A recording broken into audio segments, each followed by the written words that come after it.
Here's the GoPro Hero 10 and it has two displays, and the text, letters, characters, everything are moving as I move the camera. So let's see how to stop that movement.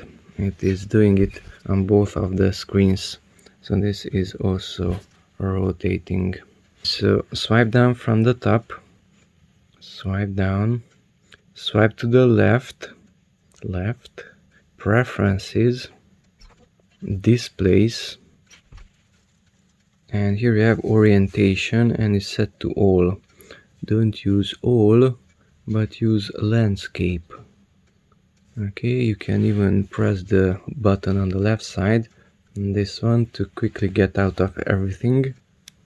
And now it's not going to rotate to the side, but it's still rotating upside down. So that is not eliminated. Not to the side, but when it's 180 degrees rotated. The same for this one. It is rotated only when it's totally upside down. Not rotated, but it's rotated.